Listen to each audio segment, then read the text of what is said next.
ఐశ్వర్యవంతుడు అని అంటే ఒక వ్యక్తి గురించి ఇంతమంది ఇక్కడ కూర్చుని లేకపోతే నిలబడి సాక్ష్యం చెప్పడానికి, మరి ఆయన పేరేంటో తెలీదు, ఈయన అయ్యగారి పేరేంటో తెలీదు, వీళ్ళిద్దరూ తల పీకేసుకుంటున్నారు ప్రోగ్రాములు చాకౌట్ చేసుకోలేక. ఏమండి, పాటలు పాడతాననేవారు ఒకరు, సాక్ష్యం చెప్తాననేవారు ఒకరు, ప్రార్థన చేస్తామనేవారు ఒకరు, రెండూ కలిపి మీకు వందనాలు. అందుకే ఈయన అయ్యగారు. అయ్యగారు ఎందుకు అనకూడదంటే ఇందుకే అనకూడదు. దేవునికి స్తోత్రం. ఇంతమందిని ఒక వ్యక్తి సంపాదించుకోవటం అనేదే భాగ్యం. ఆమేన్. ఇంతమందిని ఒక వ్యక్తి సంపాదించుకోవడం అనేదే ధనం. దేవునికి స్తోత్రం. ఒక వ్యక్తి ఈ లోకమును విడిచిపెట్టి వెళ్తున్నప్పుడు హృదయపూర్వకంగా కన్నీరు పెడతారే. ఇందాక మోషే గారు చెప్పారు, తెల్ల చొక్కా వేసుకున్న వాళ్ళందరూ పాస్టర్లు కాదు. బహుశా ఈయన గారు ఇక్కడ కొత్తాడని తెలుసా, నాకు రంగు చొక్కా ఇచ్చినట్టున్నాడు దేవుడు, లేదా నన్ను కూడా లిస్ట్ లో కలిపేది. అయ్యగారు అలాంటి అపోహలు ఏమి లేవు. మనం మారు మనసు పొందిన ప్రతి ఒక్కడు క్రైస్తవుడే. దేవునికి స్తోత్రం. మోషే గారు, మనందరికీ ఒక సామెత తెలుసు. ఏంటి అని అంటే, మనిషి పుట్టినప్పుడు, నేను పుట్టాననుకో, నేను ఏడుస్తా ఉంటాను, చుట్టాలందరూ నవ్వుతా ఉంటారు. అవునా కాదా అండి? ఇప్పుడు మా అమ్మ నాన్న వాళ్ళందరూ ఏం చేస్తారు, చక్కగా నవ్వుతారు. నేను మాత్రం పుట్టినోడిని ఏడుస్తూ ఉంటాను. నేను కన్ను మూసాను అనుకోండి, వాళ్ళందరూ ఏడుస్తారు కదా. మీరు అసలు ఏం సినిమాలు చూడనట్టున్నారు. అందరూ ఇలాగ ఇప్పుడే చెన్నైలో ఫ్లైట్ దిగి డైరెక్ట్ గా ఇక్కడికి వచ్చేసినట్టుగా ఉన్నారు. మీరు అందరూ తెలుగు అర్థం అవ్వట్లేనట్టు. అయితే భాస్కర్ రావు అయ్య గారిని దేవుడు పిలిచిన పిలుపు గాని, దేవుడు ఆయనను విమోచించుకున్న విధానం గాని, దేవుని ఎడల భాస్కర్ రావు గారు కలిగి ఉన్న భక్తి శ్రద్ధలు గాని, దేవుని సేవ పట్ల భాస్కర్ రావు గారు కలిగి ఉన్న భారం గాని,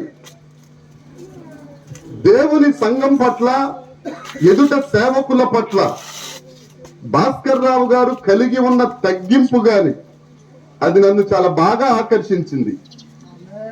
ఆమేన్. దేవునికి స్తోత్రం. ఎవరో దీర్ఘం తీసి ఆమేన్ చెప్పిన సమయానికి చెప్పారు. దేవుడు మిమ్మల్ని దీవించదు గాక.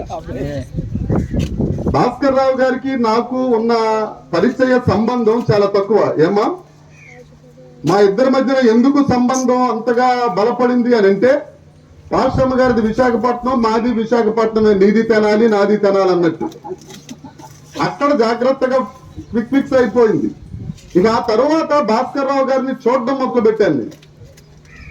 ఎందుకంటే నెల్లూరులో నేనున్న చర్చి, ఆ జాన్ క్లైవ్ గారు అన్న ఆయన భాస్కర్ రావు గారి గురించి చెప్తా ఉండేవారు. ఈయన పరుగు పందాల పందెంలో ఎంతమంది రానివ్వండి, ఈయనదే ఫస్ట్ అంట. తెలిసిన వాళ్ళన్నా అమ్మేనన్నా, నాకు తెలియదు, విన్న మాట కాబట్టి అంటా అన్నాను. తెలిసిన వాళ్ళన్నా వాళ్ళ తెల్లి అక్కడ కూర్చొని నవ్వుతుంది కానీ ఆమెను అంటలేదు.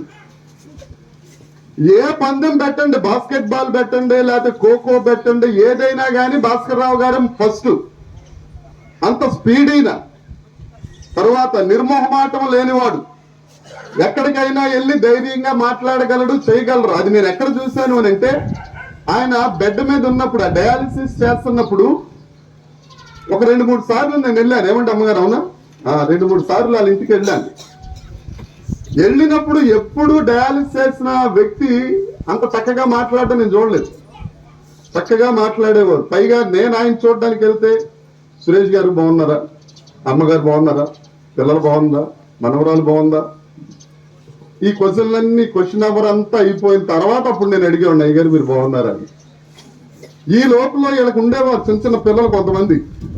వాళ్ళందరూ పరిగెత్తికి రావడం, ఆయన మీద ఎక్కడం, ఇటు దూకటం అటు దూకటం, కానీ ఎక్కడ విసుక్కున్నట్టు కన చూడలేదు నేను. ఆయనతో గడిపే సమయం చాలా బాగుంటుంది. ఇంకా కుటుంబస్తులు ఆ విషయంలో ఒక రకంగా దేవుడు తండ్రి గారు మీకు ఇవ్వడం, దేవుని కృప మీ పట్ల. మహా అయితే ఒక 2 సంవత్సరాలేమో నా ప్రయాణం భాస్కర్ రావు గారితో. ప్రతి శుక్రవారం ఉపవాస కూడికి ఆయన వచ్చేవారు. ఒకసారి ఓడి షేర్ చేస్తున్నారు, వాక్యం చెప్పారు మా చర్చిలో. ఆయన చెప్పిన వాక్యం ఎలా ఉంటుందనంటే, అదే ఫస్ట్ అండ్ లాస్ట్ నేను ఆయన వాక్యం ఉంటుంది.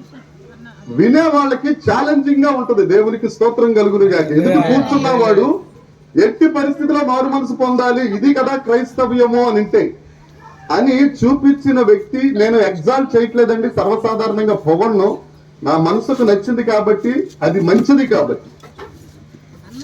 ఆ వ్యక్తిని గురించి మనం తెలుసుకోవడం, వినడం అనేది మనకు దేవుడిచ్చిన అవకాశం కాబట్టి ఈ సమయంలో భాస్కర్ రావు గారు ఆయన నిజంగా ప్రకటన గ్రంథం 14-13లో ఉంటుంది. ఎవరైనా తీసి చదవగలిగితే ప్రకటన గ్రంథం తీసి ఆవిడేమో ఫోటోలు తెస్తుంది. ప్రకటన గ్రంథం 14వ అధ్యాయం 13వ వచనం. ఇప్పటి నుండి ప్రభువునందు మృతునందు మృతులు ధన్యులు, మృతులు ధన్యులు రాయమని పరలోకం నుండి ఒక స్వరము చెప్పగా వింటిని నిజమే. వారు తమ ప్రయాసములు మాని, ఒక నిమిషం అయ్యారు, వారు తమ ప్రయాసములు, మీరు చెప్పట్లా, మాట్లాడట్లా, ఆకలాస్తుందా? ఆకలాస్తున్నా కానీ ఈ పక్కన గూడూరు పాస్టర్ గారు, మీ పేరు లాజరస్ పాస్టర్ గారితో అన్నాను, వీళ్ళకి జాగ్రత్తగా వెన్నెల్లో ఉన్నట్టుందండి, పాటల మీద పాటలు పాడుతున్నారు కాబట్టి ఎలాగో ఇవాళ 2, 3 అవుద్ది. మీరు డిసైడ్ అయిపోండి. ఒకవేళ 4 అయినా పర్లేదు, ఎందుకంటే నేను మీ అందరికి కొంతమందికి సుపరిచితమే, పట్టుకుంటే వదలను. కావాలని పిలిచాడు ఆయన నన్ను. ప్రయాసములు మాని, ఇప్పుడు భాస్కర్ రావు గారు ఎక్కడున్నారు? ప్రభువునందు నిద్రించిన వారు ఏమండి గారు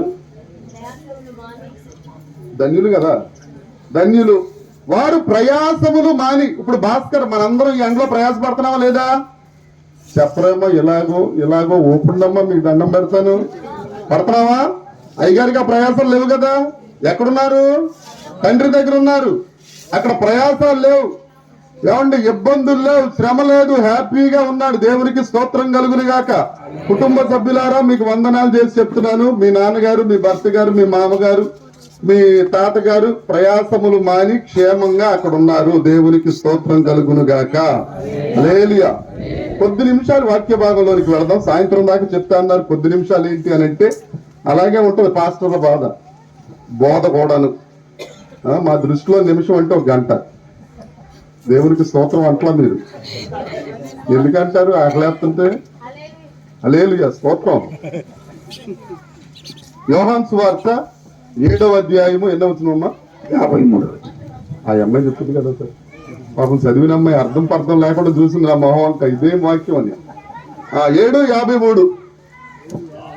అంతటా వారు ఎవరింటికి వాళ్ళు వెళ్ళారు. ఏంటమ్మా? అంతటా వారు ఎవరింటికి వారు వెళ్ళిరి. దేవుడి వాక్యము ద్వారా మనతో మాట్లాడును గాక. ఆమేన్. ఈ ఫంక్షన్ అయిన తర్వాత ఎలాగో భోజనాలు ముందే పెట్టారు. ముందు పెట్టడం అంటే వండడం, ఇది కాదు. భోజనాలు పెడతారు. పెట్టిన తర్వాత మా ఇంటికి మేము వెళ్తాం. అవునండి, గూడూరు వారు ఇంటికి వెళ్తారు. ఈ శాలిని గారు దేవుడు నెల్లు ఈ ఊరే. ఈ ఊర్లో ఉన్న పక్కింటికి వెళ్ళిపోతాడు ఈయన. ఈ పని పోయి బెటరు. అమ్మ నాపండి అమ్మ, కాస్త మీకు దండం పెడతాను. మొత్తానికి తెల్ల చొక్కా, బ్లూ ప్యాంట్, సెన్సర్ తీసుకొచ్చి ముందు నిలబడి చుట్టవరా నువ్వు. దేవుడు నిన్ను దీవించును గాక. అనరా గట్టిగా. ఆని దీవిస్తే మేమెందుకు అంటామనా? మీరు ఆమెనంటే మీకు కూడా తగులుతాయి. దేవునికి స్తోత్రం. అంతటా వారు ఎవరింటికి వారు వెళ్ళిరి.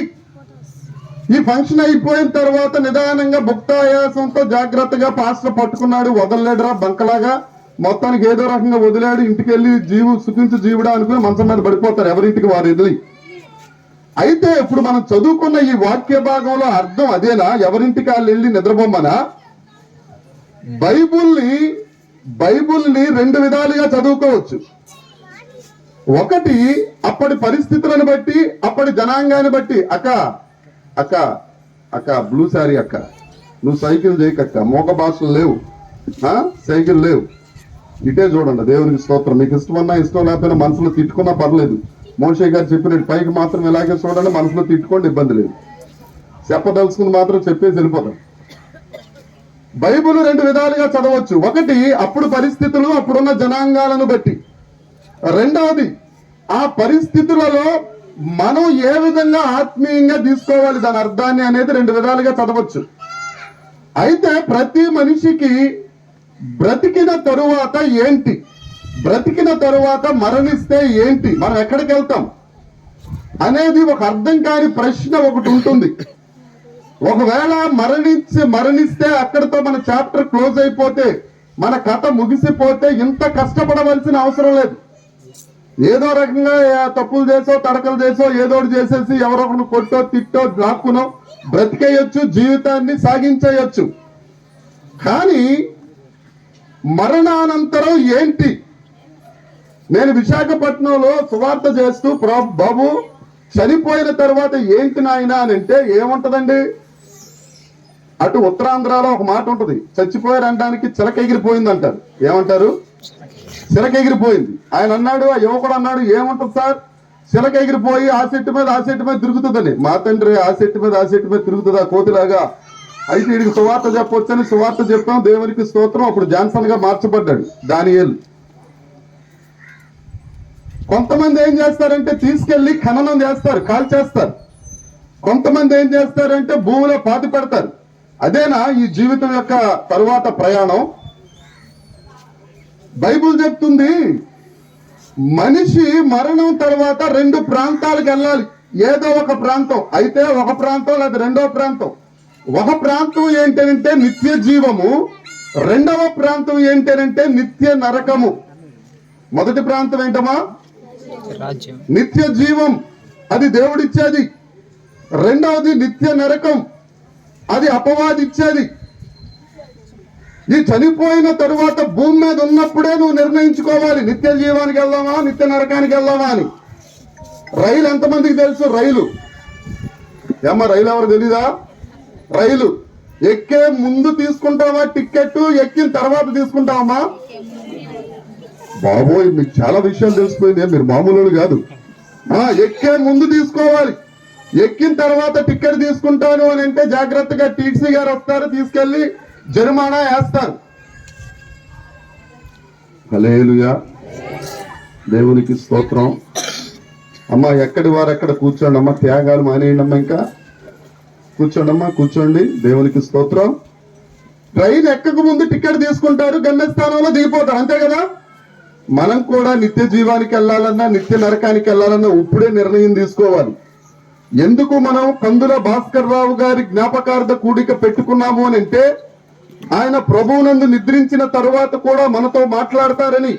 ఏం మాట్లాడుతున్నారు ఆయన? మరణానంతరం మనకొక ప్రదేశం ఉంది, గమ్యస్థానం ఉంది. ఆ గమ్యస్థానం దేవుడు చేసిన నిత్య జీవమా లేక అపవాది చేసిన నిత్య నరకమా? రెండిట్లో ఏదోటి. మనిషిని దేవుడు చేసిన తరువాత భూమి మీదకి పంపించి మంచి అమ్మాయిని చూసి పెళ్లి చేసుకోరా, కుటుంబ నియంత్రణ ప్రకారం 2 పిల్లల్ని పుట్టించరా అబ్బాయి, తర్వాత ఒక డూప్లెక్స్ బిల్డింగ్ కట్టు, దాంట్లో కుక్కల్ని బయట మొక్కల్ని పెంచుకో, ఆ తర్వాత ఒక మంచి కారు కొనుక్కో, తర్వాత మనవళ్ళు కలుగుతారు, వాళ్ళని చదివించు, వాళ్ళకి పెళ్లి చేయి, ముని మనవళ్ళు కలుగుతారు, ఈ తర్వాత ఏసురక్తం జయం అనడానిగా పెట్టించింది దేవుడు. ఈ భూమి మీద ఆయన ఇష్ట ప్రకారం, ఆయన చిత్త ప్రకారం బ్రతకాలని ఈ మట్టిలో, ఈ మట్టి బొమ్మలో జీవవాయువును ఊదాడు దేవుడు. దేవునికి స్తోత్రం. మనము జీవాత్మయ్యాం, దేవునికి స్తోత్రం. మనల్ని మహిమతో నింపాడు, దేవునికి స్తోత్రం. ఆదాము గారు అమ్మమ్మ గారుల వల్ల మహిమ పోయింది. మళ్ళీ యేసుక్రీస్తు ప్రభు రాకడ వలన మనము ఆ సిలువలో మరణము ద్వారా పునరుద్ధానము ద్వారా మహిమను పొందుకున్నాం. ఆ యేసు నామమున ఎవరైతే మారు మనసు పొంది పశ్చాత్తాపడి పాప క్షమాపణ పొందుకొని బాప్తిజమము తీసుకుని క్రీస్తు రక్తము చేత కడుగబడిన వారై, అక్కడ రాసి ఉంటది, స్వరక్తము చేత కొనుక్కున్నాడు మనల్ని, వారు పరలోక రాజ్యానికి చేరతారు.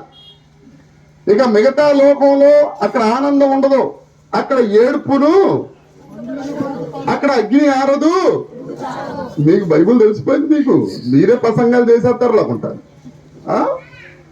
అక్కడ అగ్ని ఆరదు, పురుగు జారదు.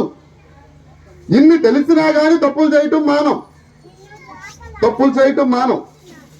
అమ్మ దయచేసి సెల్ ఆపేయండి, మీకు వందనాలు. దేవునికి స్తోత్రం. అయితే భాస్కర్ రావు గారి మరణం గత సంవత్సరం ఈ రోజున మరణం అనడమ్మా, అన్నోళ్ళకి 100 రూపాయలు ఫైన్. అనాలి. మరణం అన్నారు అందరూ. 100 రూపాయలు వెళ్ళేటప్పుడు మీరు ఇచ్చేసి వెళ్ళిపోండి. పాస్టర్ తీసుకోవడమే కానీ ఇవ్వడం ఉండదు. హల్లెలూయా. మోషే గారు అనట్లేదు. దేవునికి స్తోత్రం. మరణంలో మా తీసేసామనుకో ఏమి మిగులును? రణం అంటే యుద్ధం. పరిశుద్ధ లేఖనం చెప్తుంది భూమి మీద నరుని కాలము యుద్ధ కాలం. మనం ఇక్కడ యుద్ధం చేస్తున్నాం. ఈయన యుద్ధం ముగించుకుని ఎలా నవ్వుతున్నారు చూడండి. యుద్ధం ముగించుకుని ప్రయాసం ఉన్నానని నవ్వుతున్నారు. దేవుని స్తోత్రం. చప్పట్లు కొడతాం దేవునికి మహిమార్థమై. ఇవి ఎలా ఉన్నాయి తెలుసా? మీరు కొట్టిన చప్పట్లో వేసవ కాలంలో వర్షం పడితే ఎలా కొడతా అలా ఉన్నాయి. వర్షాకాలంలో వడగళ్ల వర్షం పడితే ఎలా సౌండ్ అలా కొట్టాలా? ఆ పాస్ గారు గట్టి కొట్టండి దేవుని స్తోత్రం. హల్లెలూయా. మనం కూడా మన ప్రయాసాలు మాని ప్రభువు వద్దకు చేరాలి. దేవునికి స్తోత్రం. ఈ మరణం గురించి 3 మాటలు చెప్పుకుని మనం ముగించేసుకుందామండి. ఎందుకనంటే ఆయన ఆల్రెడీ ప్రయాస లేని ప్రభువునందు ఉన్నారు, దేవుణ్ణి స్తుతిస్తున్నారు. ఓకే, మన సంగతి ఏంటో తెలుసుకోవాలి కదా. ఫస్ట్ మరణం కీర్తనల గ్రంథము 89వ కీర్తన 48వ వచనం. కీర్తనల గ్రంథం 89వ కీర్తన 48వ వచనం.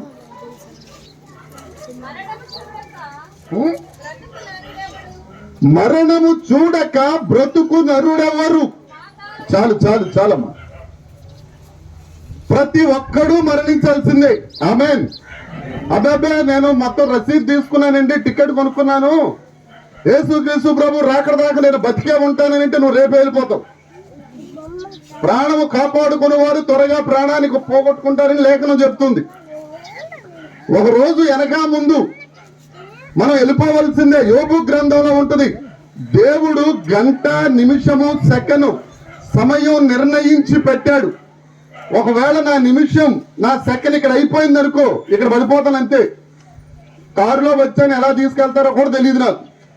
తర్వాత బెడ్రూమ్ లోంచి బయటకు వచ్చాను, మా ఆవిడ తెల్లారులో పెడతా, బెడ్రూమ్ లో కూడా తీసుకెళ్తా నన్ను. అవునా కాదా? చెప్పరే. మా పాస్టర్ మీద గౌరవం మీ అందరికి. ఎవరైనా అంతే, బెడ్రూమ్ లో తీసుకెళ్తారు, సెల్లార్లో పెడతారు జాగ్రత్తగా. ఇప్పుడు ఐస్ బాక్సులు వచ్చినాయి, దాంట్లో పెడతారు అంతే, ఎవరికి కనపడకుండా. ఏమన్నా మాళ్ళ గేళ్ళు తీసుకొచ్చేస్తే మొహం కూడా కనపడదు. దేవునికి స్తోత్రం. అయితే మరణము ప్రతి ఒక్కరూ పొందవలసిందే. ప్రసంగి 2లో కూడా ఉంటుంది. ప్రసంగి గ్రంథము 7వ అధ్యాయము 2. ప్రసంగి 7వ అధ్యాయం. మేలు ఏలైనగా మరణం మనకు కూడా వస్తుంది. ఆమేన్. వస్తుంది కాబట్టి ముందే మన గమ్యస్థానం ఏంటో ఇక్కడ ఉండగానే దుర్దినములు రాకమునిపే వీటి యందు నాకు ఆసక్తి లేదు, ఇష్టం లేదు అని చెప్పుట రాకమునిపే, సమయం ఉన్నప్పుడే నీ సృష్టికర్తను జ్ఞాపకం చేసుకొని భక్తుడు చెప్తున్నాడు పరిశుద్ధ గ్రంథంలో. మరణం వస్తుంది, ఎప్పుడు వస్తుందో తెలియదు. ఆ మరణం రాకముందే మనం ప్రిపేర్ అయిపోవాలి. ఎక్కడికి వెళ్ళాలి అని? నరకానికి వెళ్దామా, నిత్య జీవానికి వెళ్దామా? ఇక్కడ అలాగే చెప్తారు. లోపలికి ఇంట్లోకి వెళ్ళిన తర్వాత వేరేగా ఉంటుంది కథ, కమామిషు. అప్పుడు చూడాలి. నీతిమంతుల గుడారములో నుండి ఇక్కడ ఇక్కడ ఇక్కడ ఇక్కడ స్తోత్ర బలి, బయటికి వెళ్ళిన తర్వాత బాహుబలి.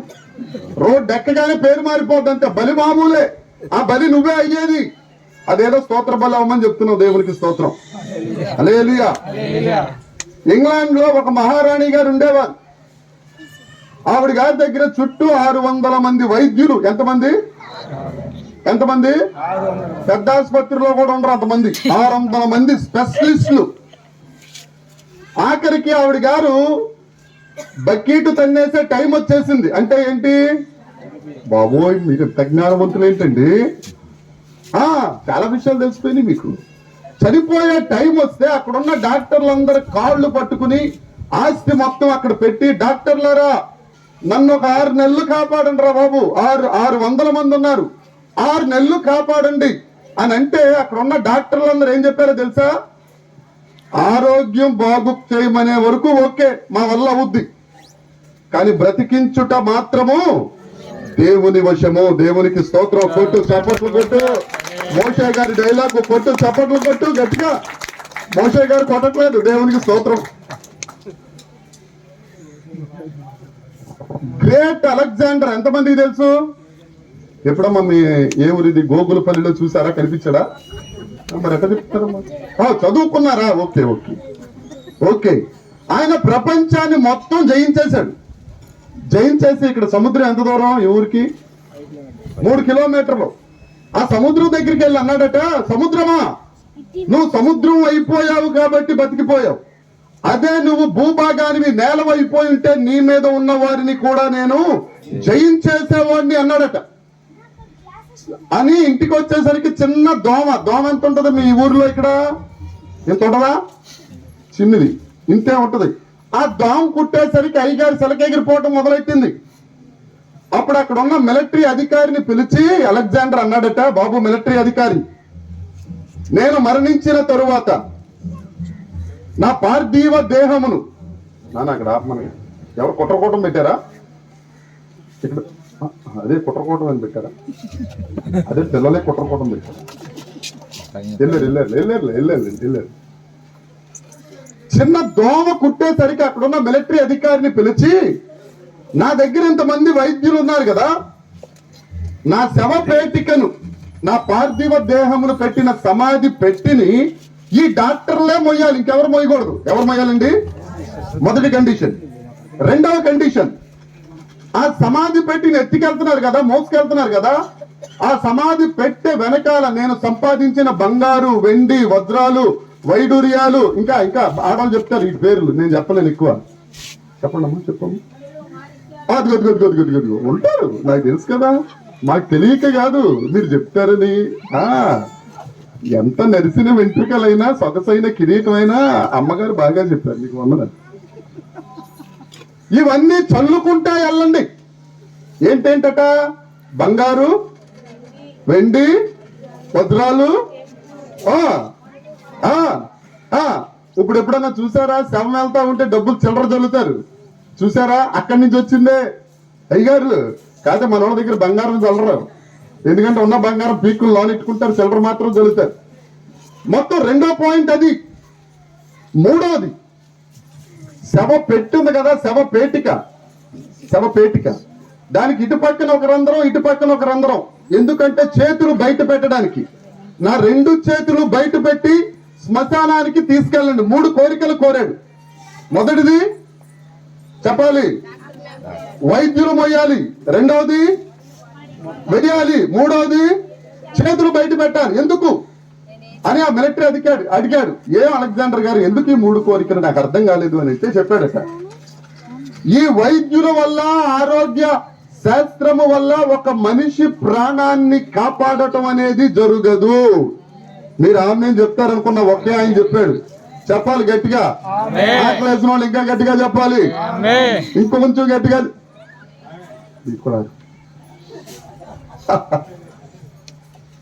వైద్యులు కాపాడలేదు, దేవుడే కాపాడాలి. స్వస్థపరచు యెహోవాను నేనే. దేవునికి స్తోత్రం, హల్లెలూయా. ఏం స్టేట్మెంట్ అండి అది, ఏం స్టేట్మెంట్ అది.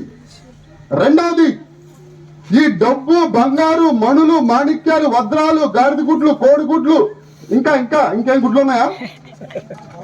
ఈవిడ ఇప్పుడు చెప్పట్లా, ఆవిడ బాతు గుడ్లు అంటారు. ఉంటారు ఎక్కడో అక్కడ. మాకు నేనే మిట్ట మధ్యాహ్నం పుట్టాను అనుకుంటాను. వీటి వల్ల, దేని వల్ల ప్రాణమును కాపాడుట అసాధ్యం. ఎంత అసాధ్యం అని చెప్తున్నారు. ఈ బైబుల్ తీసుకెళ్లి బీరువాలో పెట్టిన వాళ్ళు చేతులు ఎత్తండమ్మా. దీన్ని తీసుకెళ్ళేమో పడేస్తారు. బంగారం తీసుకెళ్ళి, అబ్బో తాళం మీద తాళం, మళ్ళీ ఎవరు చూడరు. ఇదిగో ఈయన అంతేనంట, తాళం మీద తాళం. మా ఆవిడ అంతే. నేను అడగాలి, బంగారం ఎక్కడ పెట్టారు, నీకెందుకు? మూడవది, సమాధి పెట్టెలో చేతులు. ఈ అలెగ్జాండర్ అన్నవాడు ఒట్టి చేతులతో తల్లి గర్భంలో నుంచి వచ్చాడు, ఒట్టి చేతులతో భూగర్భంలోనికి వెళ్ళిపోతున్నాడు. మనిషి వెళ్ళేటప్పుడు, వచ్చేటప్పుడు ఏమి తేడా, వెళ్ళేటప్పుడు. కానీ పరిశుద్ధ లేఖనం ఏం చెప్తుందో తెలుసా? నీ క్రియలు నీతో పాటు వస్తాయి. ఆమేన్. నీ క్రియలు మంచి క్రియలు చేస్తే మంచి క్రియలు, చెడ్డ క్రియలు చేస్తే చెడ్డ క్రియలు నీతో పాటు వస్తాయి. అక్కడ ప్రకటన గ్రంథం చెప్తుంది, ఆ నీతి క్రియలే నీకు వస్త్రాలుగా దేవుడు ధరిస్తాడు. దేవునికి స్తోత్రం. నువ్వు మంచి చేస్తే నీతి వస్త్రాలు, లేక చెడ్డ చేసావనుకో, ఇక్కడ డాన్స్ ఏమంటే ఒక్క డాన్స్ అయ్యారు మీరు ఎత్తరా ఏరు సిగ్గు. కానీ అక్కడ నిత్య నరకానికి వెళ్ళిన తర్వాత ఆత్మన్న ఆపరు. ఎందుకని? అక్కడ అగ్ని ఆరదు, తీసుకెళ్లి అగ్నిలో నిలబెడతారు, లేకపోతే పెద్ద బాండాలిలో నిలబెడతారు నూనె పోసి. నువ్వు డాన్స్ వేయొద్దన్నా వేస్తా ఉంటావు. ఆ డాన్స్ వేసే రోజులు రాకుండా ఉండాలి అని అంటే ఇక్కడ బ్రతికున్నప్పుడే మంచి క్రియలు చేయి, దేవునికి స్తోత్రం. నీతి క్రియలు చేయి, దేవునికి స్తోత్రం. ఎవరు చూడట్లేదు, ఏం మాట్లాడినా పర్లేదు, ఎవరు చూడట్లేదు, ఏం చేసినా పర్లేదు అని అనుకుంటున్నావేమో. నీ చేసే క్రియలు కాదు, నీ గుండెల్లో ఏముందో కూడా చెప్పాలి. ఎవరు చూస్తారు? భూతద్దం పెట్టి మరి చూస్తాడు. నేను ఇంత గట్టిగా వాక్యం చెప్తున్నాను, ఏం ఆలోచిస్తున్నాను మీకు ఎవరికి తెలియదు. ఎవరికి తెలుస్తుంది? ఆయనకి తెలుస్తుంది. ఒకసారి ధవళ సింహాసనం మీదకి వస్తాం. ఆ ముందుకు వచ్చిన తర్వాత యారా సురేష కందుల భాస్కర్ రావు గారి మెమోరియల్ సర్వీస్ కి ఎంత గట్టిగా చెప్పే వాక్యం, మనసులో ఏం ఆలోచిస్తున్నావురా అంటాడు ఆయన. ఏమి మోసగా రండా తప్పకుండా అంటాడు. లేదు సార్, సార్ లేదు, గేర్ లేదు, తీసుకెళ్లి అక్కడ వేయండి, వెలుపలేయండి. అక్కడ ఏముండును అంతే. నిరంతరం ఏడుపే, నాన్ స్టాప్ ఏడుపు అనమాట. ప్రతి మనిషి మరణించాలి. నువ్వు మరణించినప్పుడు మంచి క్రియలు బట్టుకెళ్తున్నావా, చెడ్డ క్రియలు బట్టుకెళ్తున్నావా ఆలోచించుకో. నీదే. ఈ చిరునవ్వు నవ్వుతున్న వ్యక్తి నిన్ను నన్ను ప్రశ్నిస్తున్నాడు పరిశుద్ధాత్మ ద్వారా. మంచి క్రియలా, చెడ్డ క్రియలా? ఒకవేళ ఇప్పటిదాకా చేసావా చెడ్డ క్రియలు, పశ్చాత్తాపం చేసుకో, పశ్చాత్తాపడు, పాదాల మీద పడు. దేవా తప్పు అయిపోయిందయ్యా, క్షమించయ్యా అని నీ కన్నీటితో పాదాలు కడుగు. నీ కన్నీటితో పాదాలు కడుగుతా ఉంటే నీ గుండె క్లీన్ అయిపోద్ది. దేవునికి స్తోత్రం. కన్నీరు రాకుండా కొంతమందికి, అమ్మలకి ఈ మధ్య కన్నీరు రావట్లేదు. మా పాస్టమ్ గారు ఒకసారి ప్రార్థన చేసింది ఇక్కడే, పాస్టర్స్ మీట్ కమ్మా. అప్పుడు ప్రార్థన చేయమంటే ప్రార్థన చేసింది, ఏడుస్తానే చేసింది తల్లి. నీ కళ్ళంట నీళ్ళు వస్తే నీ గుండె, అప్పుడు యేసుప్రభు అంటాడు, ఈమె నన్ను విస్తారముగా ప్రేమించేను. దేవునికి స్తోత్రం. మంచి క్రియలు చేద్దాం. రెండవ మరణం 116వ కీర్తన 15వ వచనం. కీర్తనల గ్రంథం 116:15. 116వ కీర్తన 15వ వచనం. భక్తుల మరణము, ఈ అయ్యగారికి చదవటం రాలేదు. భక్తుల మరణమా, భక్తుల మరణమా? మీ అందరి బైబుల్లో భక్తులేని రాస్తుందా? యెహో, అబ్బో ఆ చెల్లిగాని తగిస్తా ఉందండి. యెహోవా భక్తుల మరణం దేవుని దృష్టికి విలువ కలిగినది. దేవునికి స్తోత్రం. చప్పట్లు పడదాం.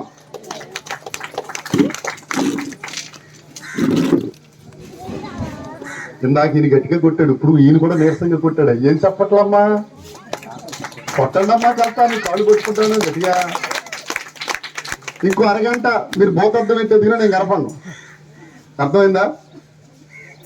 భక్తుల మరణము దేవుని దృష్టికి, యెహోవా దృష్టికి విలువ. ఇప్పుడు ఈయన గారి మరణం ఆయన దృష్టికి చెప్పాలి. చెల్లమ్మ, చిన్నాన్న గారి కూతురా, చెప్పు గట్టిగా, విలువ కలిగింది. దేవునికి స్తోత్రం. మరి నీ మరణం, నా మరణం సంగతి ఏంటి? ఏమా, ఈయన మరణం విలువ కలిగింది, మన మరణం సంగతి ఏంటి? అసలు భక్తులంటే ఎవరు? మనకు భక్తులు తెలుసు. భక్తులంటే ఎవరు? మధ్యప్రదేశ్ పెంచేవాడు. మీకు కూడా ఉన్న పాస్ కరెంట్ ఉంది, మరి ఏం చేద్దాం? పెట్టాడు, ఆయనకి లేదు, ఆయనకి పెట్టలేదు, నాకు పెట్టాడు. దేవునికి స్తోత్రం. 3 సంవత్సరాలు అయింది ఆయన చూసి నేను. దేవునికి స్తోత్రం కలుగును గాక. హల్లెలూయా. ఆ మీటింగ్ లోనే కదా అయ్యగారికి వచ్చారు. ఇక్కడ ఈయన మనకు పరిచయం, నాకు పరిచయం అయింది అక్కడ కదమ్మా, అల్లూరు పాస్టర్స్ మీట్ లో. అవును. భక్తుల మరణం. ఎవరు భక్తులు? ఇందాక శాలెం గారు చదివించారు, రిఫరెన్స్ గుర్తుందా, మర్చిపోయారా? శాలమయ్య గారు ఏం చదివించారు? శాలమయ్య గారు యాకోబు 1:28. అమ్మా అమ్మా అమ్మా యాకోబు 1:28. రెఫరెన్స్ అడిగాను, వాక్యం అడగలేదు తల్లి. 1:5 అంటే ఒక దెబ్బ కొట్టి 5 దెబ్బలు కొట్టాలా తల్లి?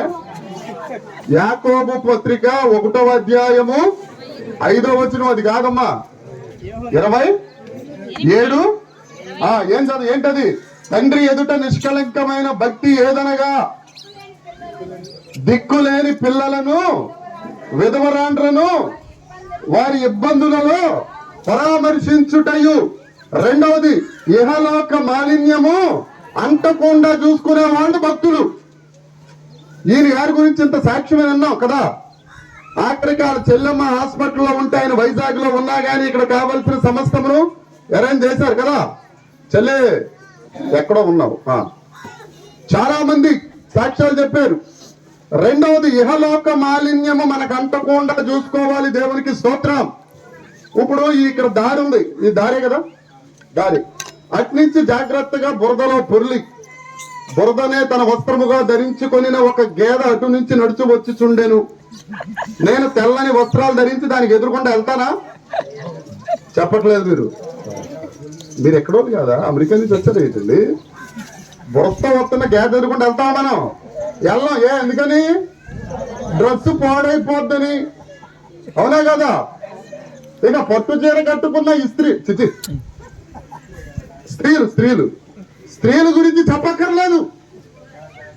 ఇది అప్పుడు దాకా దెబ్బలాడిన ఆవిడ ఇల్లైనా కానీ వెళ్ళిపోతారు. ఏం పిన్ని బాగున్నావా, ఆవిడకి బుర్ర పని చేయదు ఏంటి అని. ఆ గ్యాస్ వెళ్ళిపోయిన తర్వాత వచ్చేదా వస్తాలే. ఏమో మర్మాలు బయటకు వచ్చేస్తున్నాయా? ఆ గ్యాస్ వస్తుంటేనే తప్పుకునే నీవు ఇహలోక మాలిన్యం అంటుకుని దేవుడి దగ్గరికి వెళ్తే దేవుడు ఎలా ఒప్పుకుంటాడండి? ఒప్పుకుంటాడా? ఆయన పరిశుద్ధుడు, పాపులలో చేరక ప్రత్యేకింపబడిన వాడు, ఇట్టి ప్రధాన యాజకుడు, మనకు సరిపోయిన వాడు కూడా. చెప్పట్లో స్తోత్రం. ఆ ఒక్క దేవుడు చాలండి, దేవునికి మహిమ కలుగును గాక. ఎందుకు ఇంత గట్టిగా చెప్తున్నానంటే, నేను ఒక పూజారిని, విశాఖపట్నం జిల్లాలో ఒక పూజారిని. నేను యేసుక్రీస్తు ప్రభు అంటే అసహ్యం నాకు. ఓ పాస్టర్ గారు తల పగలగొట్టిన చరిత్ర ఉంది మనకి. అక్కడ పక్కన మోషే గారి పక్కన కూర్చున్న పెద్ద ఆయన చూస్తున్నాను. నిన్ను చూడగానే అలాగ అనుకున్నాను రా నేను. ఫస్ట్ నేను చూడగానే నువ్వు ఇలా గొండగాళ్ళగా ఉన్నాడు, ఈయన పిలిపించారేంటి అనుకో. అప్పుడండి, ఇప్పుడు మంచోడిని అయిపోయాను. స్తోత్రం చెప్పట్లా, ఒకళ్ళే చెప్పారు. హల్లెలూయా, హల్లెలూయా. ఇహలోక మాలిన్యము అంటకుండా చూసుకోవాలి వారు భక్తులు. వారి మరణము దేవుని దృష్టికి విలువ. స్టెఫెన్ అపోస్తల కార్యాలు 7వ అధ్యాయంలో ఉంటుంది. స్టెఫెన్ గారు ఆయన 7వ అధ్యాయంలో ప్రసంగం చేసిన తరువాత ఆ ప్రసంగం అక్కడున్న పెద్దలకు నచ్చలేదు. ఒక్కొక్కడు ఒక్కొక్క రాళ్లు తీసుకుని కొట్టడం మొదలు పెట్టారు. ఒళ్ళంతా చిరిగిపోతా ఉంది, తల పగిలిపోయింది, రక్తం ఏరులై కారుతా ఉంటే ఆకాశం వైపు చూశాడు. అప్పుడు ఏం కనపడిందట? ఆకాశము తెరవబడుటయు. ఏమండి? యేసుక్రీస్తు తొంగి చూడడం కనపడింది స్టెఫెనుకు. పరిశుద్ధ గ్రంథం ఏం చెప్తుందనంటే, దేవుడు సింహాసనము మీద ఆసీనుడై ఉండాలి. కృపా సింహాసనము మీద ఆసీనుడై ఉండాలి. దేవుడు ఆసీనుడై ఉండవలసిన వాడు ఇక్కడికి వచ్చి నిలబడి వెల్కమ్ చెప్తున్నాడు. దేవునికి స్తోత్రం. ఎందుకంటే తన భక్తుడు మరణిస్తున్నాడని యేసయ్య ఎరిగి, ఈ మరణము విలువ కలిగింది, ఈయనకు ఇలా వెల్కమ్ చెప్పాలి అని సింహాసనము మీద ఉన్న దేవుడే దిగి వచ్చి, రా స్టెఫెన్, వెల్కమ్, హార్టీ వెల్కమ్ దా అని భుజం మీద చెయ్యేసుకుని, అల్ల సైన్యములకు అధిపతి స్తుతించదము, అల్ల సైన్యములకు అధిపతి అయిన ఆ దేవుని.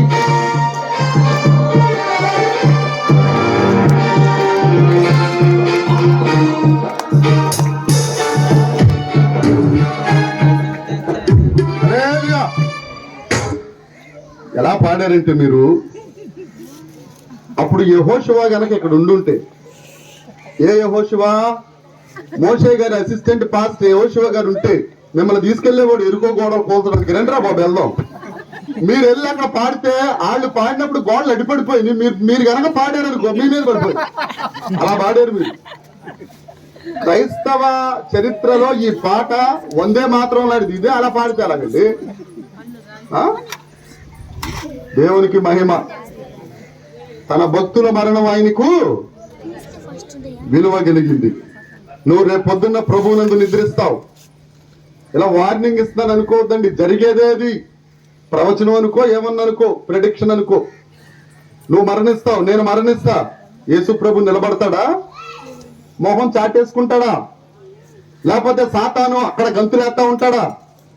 నిర్ణయించుకోవాల్సింది ఇక్కడే, ఈ స్థలంలోనే. ఈ జ్ఞాపకార్థ కూడిక ముగియక ముందే ఒక నిర్ణయానికి రా. ప్రతి మానవుడు మరణించాలి. మరణిస్తే నువ్వు ఎక్కడికి వెళ్తావు? మరణిస్తే నీ మరణానికి దేవుడు విలువ కడతాడా? గౌరవిస్తాడా? నిన్ను వదిలిపెట్టేస్తాడా? మూడవది అదే 116వ కీర్తన 8వ వచనం. మరణము నుండి నా ప్రాణమును, కన్నీళ్లు విడవకుండా నా కన్నులను, జారి పడకుండా నా పాదములను. ఇదేంటి పాస్టర్ గారు, మీకేమైనా బుర్రపాడైపోయిందా? మెంటలు వచ్చేసిందా?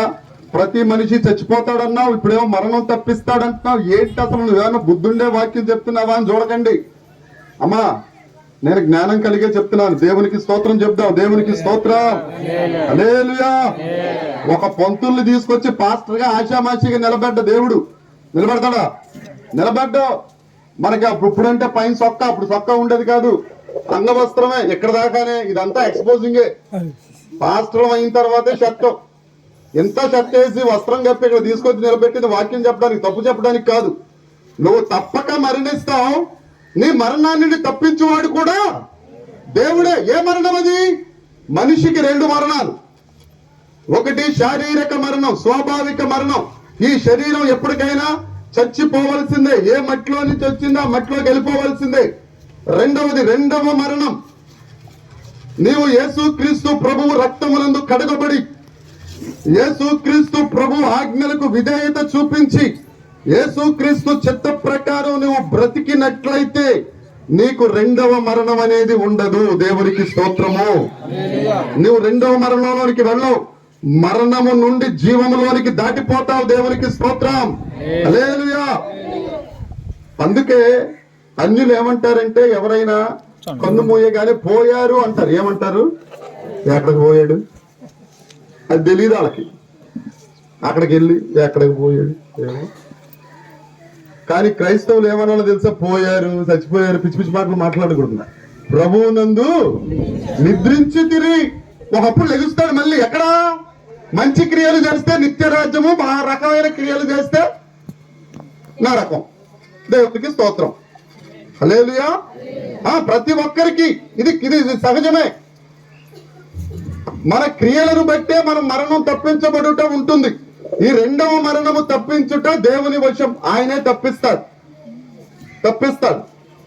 ఎలా తప్పిస్తాడు అని అంటే, సర్వసామాన్యంగా పుత్రుడు పుట్టితే పున్నామ నరకం నుండి తప్పించబడినట్టు. ఏమి నరకం? పుత్రుడు పుడితే అంటే మగపిల్లాడు పుడితే. తాడేపల్లిగూడెం ఎంతమందికి తెలుసు? తాడేపల్లిగూడెం రాజమండ్రి దగ్గర, ఏలూరు అవతల తాడేపల్లిగూడెం. అక్కడ 2 భార్యాభర్తలు ఉన్నారు. వాళ్ళకి 13 మంది ఆడపిల్లలు పుట్టారు. ఎంతమంది అండి? ఎంతమంది? మగపిల్లోడు పుడతాడు అని 13 మంది పుట్టారు. ఎందుకంటే పున్నమ నరకం నుండి తప్పించబడాలని. సరే, ఈ 14వసారి ట్రై చేద్దామని ట్రై చేస్తే పిల్లోడు పుట్టాడు. అంటే ఇప్పుడు వీళ్ళు ఏమనుకున్నారు? పున్నామ నరకం నుండి తప్పించినోడు పుట్టాడు రా అని అనుకున్నారు. ఆయన్ని గారాభం చేశారు.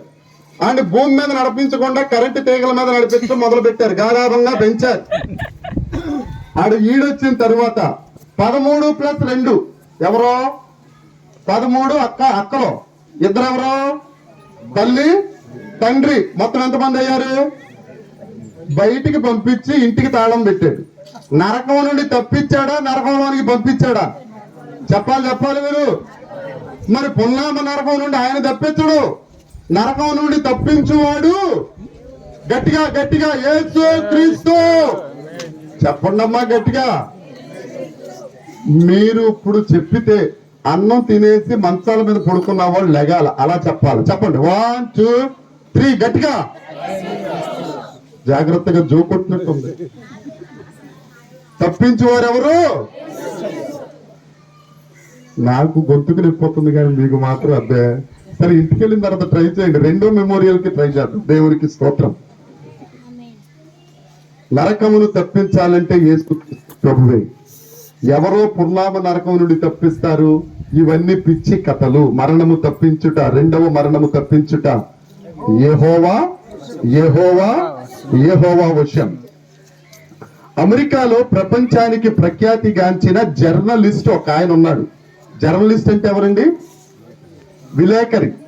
మీరు టీవీ 9లు, ఎన్టీవీలు ఇవి చూస్తారు కదా, మీరు అవి చూడరా? మా టీవీ, ఈ టీవీ అనే సీరియల్ వస్తాయని. ఏమ్మా, ఇనప రేకులు సీరియల్ ఎంతమంది చూసారమ్మా? ఉన్నారా? చెప్పు, ఉన్నారా? ఉంటారు. నాకు తెలియక కాదు, ఉంటారు. ఇక్కడ గిర్రం తిరిగే ఈ అంతరంగాలు, ఈ జర్నలిస్టులు ఉంటారే, అందులో సూపర్ జర్నలిస్ట్. ఆయన పేరు లారీ కింగ్. ఆయన చిన్న వాళ్ళు ఇంటర్వ్యూ చేయడు. నరేంద్ర మోడీ ఆ స్థాయి ఉన్న వాళ్ళు, ఆఖరికి మన ముఖ్యమంత్రిని కూడా ఇంటర్వ్యూ చేయడు. అంత స్థాయి అయింది లారీ కింగ్ది. ఒక 50,000 ఇంటర్వ్యూలు చేశాడు ఆయన. చాలా జ్ఞానవంతుడు. ఆయన దగ్గరికి కొద్దిగా తక్కువ స్థాయిలో ఉన్న ఇంకో జర్నలిస్టు విలేకరి వచ్చి ఇంటర్వ్యూ చేస్తా రకరకాల ప్రశ్నలు వేసింది. అన్నిటికీ మంచి సమాధానం చెప్పాడు.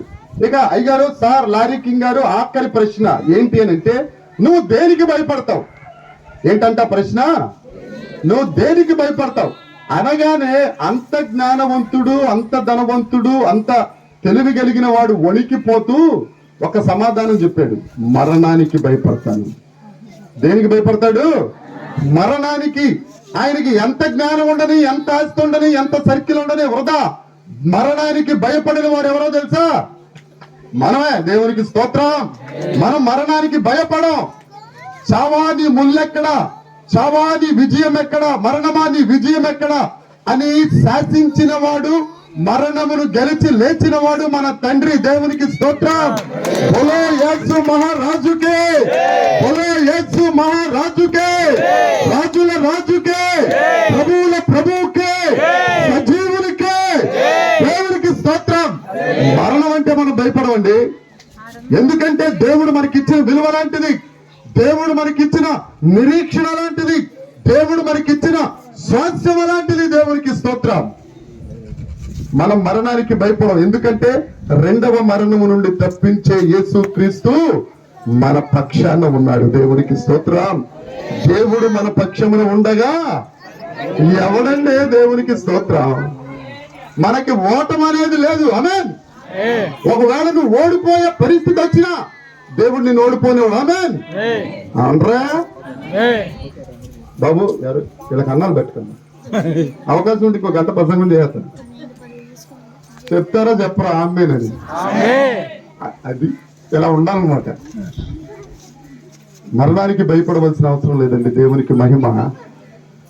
ఒక ఆవిడ ఒక షిప్ లో ప్రయాణం చేస్తుంది. ఒక పెద్ద ఆవిడ. ఆ తెల్ల అమ్మ ఏమనుకోకే అమ్మ, మీరే తెల్ల తెల్ల తెల్ల తెల్ల జుట్టు ఆవిడ, పొట్టు చీర గట్ర కట్టుకొచ్చేది. ఆవిడ ఒక ఓడలో ప్రయాణం చేస్తుంది.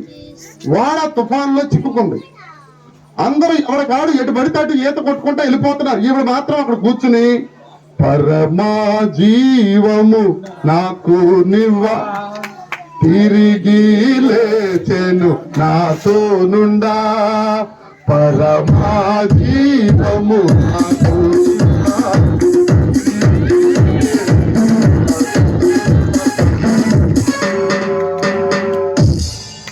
హల్లెలూయా. ఆ కీబోర్డ్ అయిన అనుకున్నాడు. ఇందాక పాటలు పాడి చంపారా, మళ్ళీ నువ్వు వచ్చి ప్రసంగం చేయరా అంటే పాటలు పాడుతున్నావా అని ఇలా చూసాడు నా. ఇంకా అందుకే దెబ్బకు భయమే సాధిస్తాయి.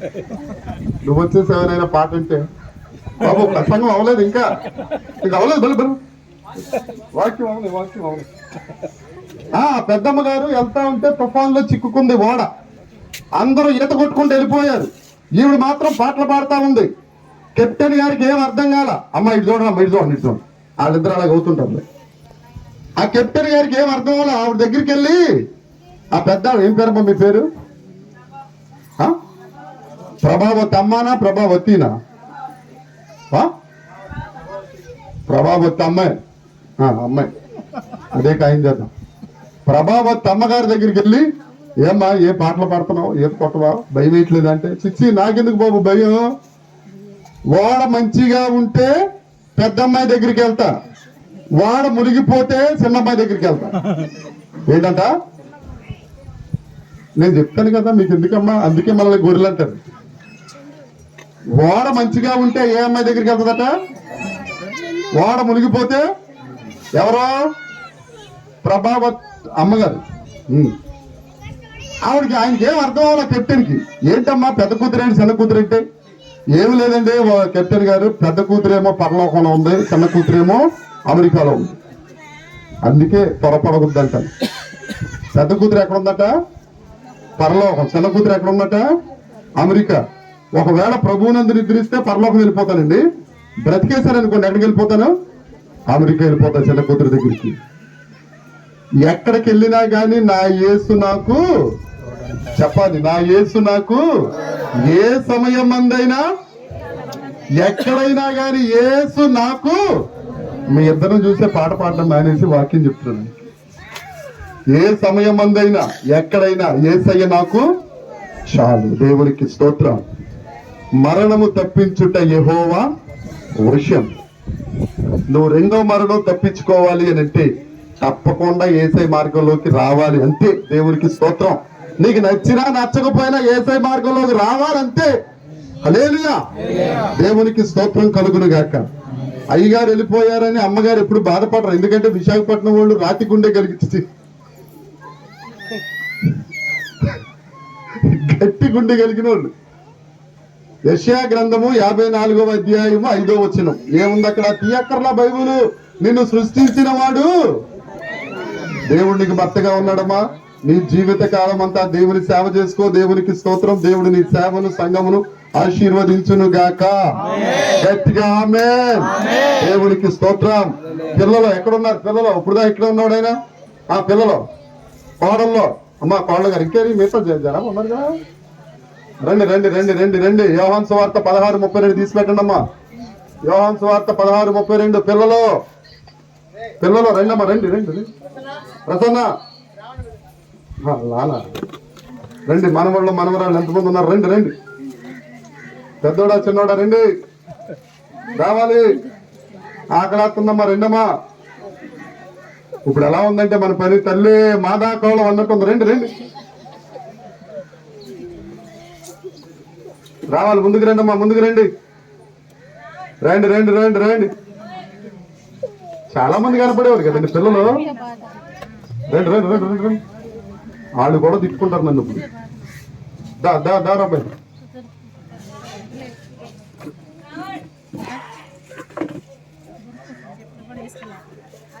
రా రా రా అయ్యారు ఒకసారి. అయ్యారు మీరు కూర్చోండి. అయ్యారు మీరు అక్కడ ఉన్నారు అయ్యారులు. పాస్టర్ రండి రండి రండి. ఆ పింక్ షర్ట్ ఆయన కూడా పాస్టర్ గారు కదా, రండి రండి.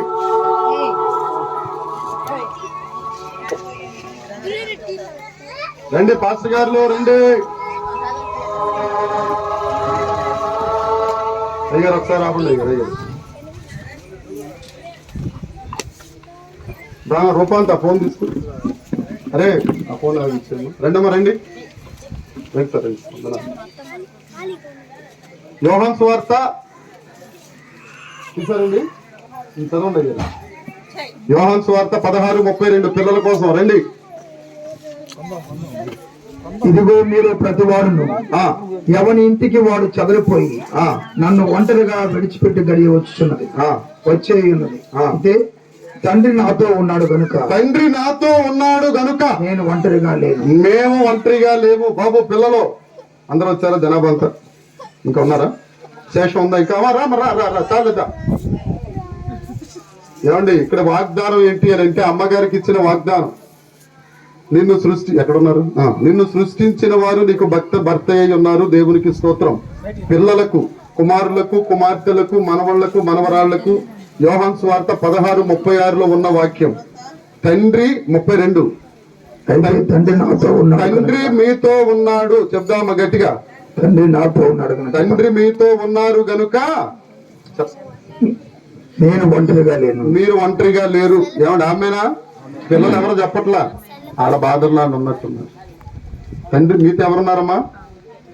ఏమండి పెద్ద ఆయన గారు, తండ్రి మీతో ఎవరున్నారు? యేసయ్య పరమ తండ్రి మీతో పాటు ఉన్నాడు కనుక మీరు ఒంటరిగా లేరు, బాధపడవలసిన అవసరం లేదు. ఆయన విడిచిపెట్టి వెళ్ళిన బాధ్యత మీరు కొనసాగించుదురు గాక. ఆమేన్ ఆమేన్. అందరూ కళ్ళు మూసుకుందామమ్మా. మీ చేతులేమా? కుడి చేతులు తెచ్చారా? ఇంటి దగ్గర పెట్టొచ్చారా? కుడి చేతులు, అర చేతులు కాదు, ఫుల్ చేతులు చాపండి. లేదు ప్రార్థన చేస్తారు. చంద్రమౌళి గారు ప్రార్థన చేస్తారు. చంద్రమౌళి గారు అంటే అక్కడ ప్రార్థన. అమ్మా ఒక్క నిమిషం అయ్యారు, ప్రార్థన చేయండి అమ్మా. వీళ్ళ కోసం మీరే అయితే మీ కుటుంబం ఎంత బాగోవాలని ప్రార్థన కోరుకుంటారో వీరి కుటుంబం అంత బాగోవాలని ప్రార్థన చేయండి. పాస్టమ్మ గారు కొడుకులు, కుమార్తెలు, మనవళ్ళు, మనవరాళ్ళు, అల్లుళ్ళు, కోడళ్ళు అందరూ క్షేమంగా ఉండాలి.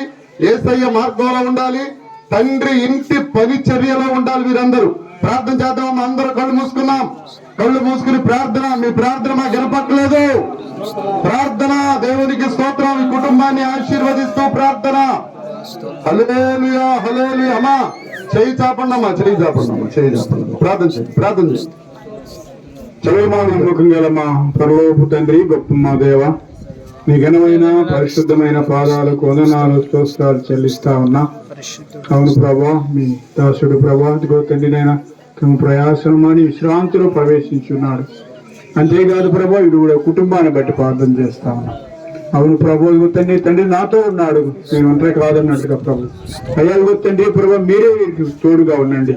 మీ నామంలో జ్ఞాపం చేసుకోండి పాస్టమ్ గారిని, అదేవిధంగా ప్రభు తండ్రి నాయన వారి బిడ్డలను, మనవరాలను, అయ్యా వారికి అయిన ప్రతి వారిని అయ్యా మీరు దీవించండి, ఆస్వాదించి ఆదుకోమని, అన్ని విధాలుగా మీ సహాయం దయచేయమని యేసుక్రీస్తు పరిశుద్ధమైన నామములో అడిగి వేడుకుంటున్నాం తండ్రి. ఆమేన్.